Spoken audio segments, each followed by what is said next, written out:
Hello guys, ito na po yung part 3 ng ating video sa busina.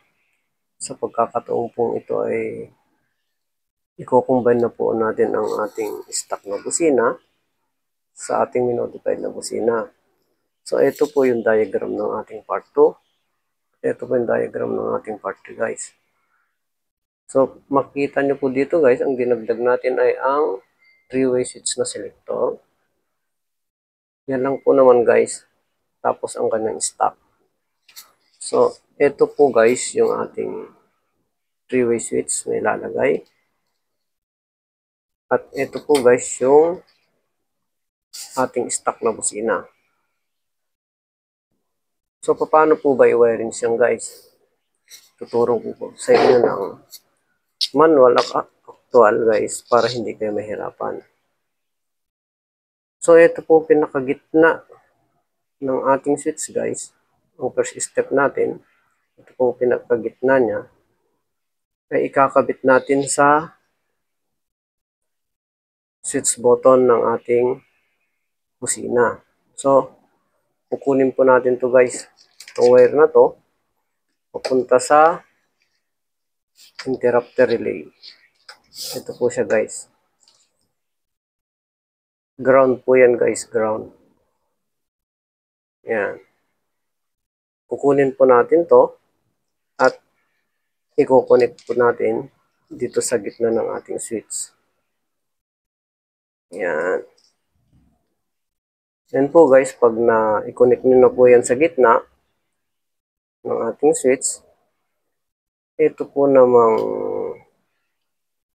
isa guys, ito po naman ang ilalagay natin sa ating interrupter relay na kung saan yung binunot natin kaninang itim, dyan naman natin ito itutusok guys.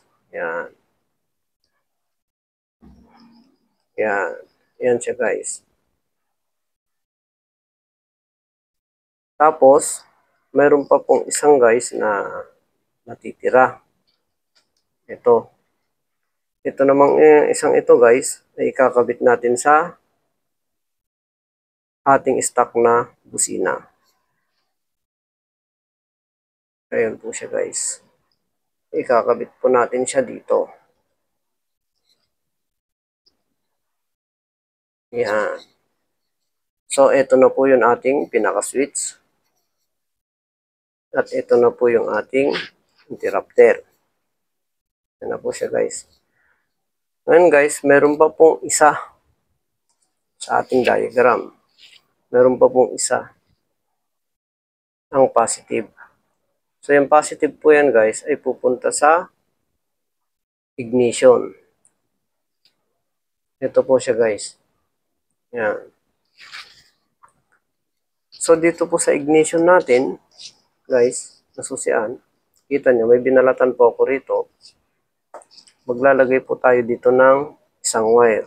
So, paano po ba ang pagkabit ng wire dito guys para hindi ka mahirapan? Babalatan nyo lang po siya at lalagyan nyo ng butas dyan sa gitna. Ipapasok nyo po to. Yan. Tapos, nakadepende po yan guys sa inyo kung saan nyo tutupiin. Kung gaya po sa akin, for example, papunta po siya doon. So, uunahin ko po siya dito, luktutin, ganyan. Para pag pinunta ko po yung wire doon, may panangga. Yan. Saka ko siya irorolyo dito sa kabila. Yan. Pinakalak niya guys. Yan. Para wala po tayong loose connection. Kasi mahirap po pag may loose connection guys. Yan po nasusunog ang relay at mga switch. Tapos ito guys, ikakabit natin ngayon sa ating busina. Yan. Yan po guys ang kanyang wirings. Ito na po yung 3-way switch natin kinabit. Yan. At ito na po yung kanyang interrupter relay. So, testingin po natin siya guys kung okay po ba siya o hindi. So, una sa lahat, bubuksan natin, i-on natin ang switch. Yan. Tapos, pag nakaselect po ng ganyan yan guys, ibig sabihin, ito po ang tutunog. Start natin. So, susubukan natin. Okay. Ngayon guys, i-select po natin sa kabila. So, ito naman ang gagana guys. Pupunta sa ating modified. Yan. So, tutunog po ang ating modified na busina. Testingin natin guys. Okay. O, diba? O, ngayon kung ililipat natin guys, ganun lang. Babalik natin sa stop. Pipindutin lang to. Tapos, itong push button. Yan. And kung ipapatunogin natin ang ating modified, ililipat lang din po natin ulit. Yan.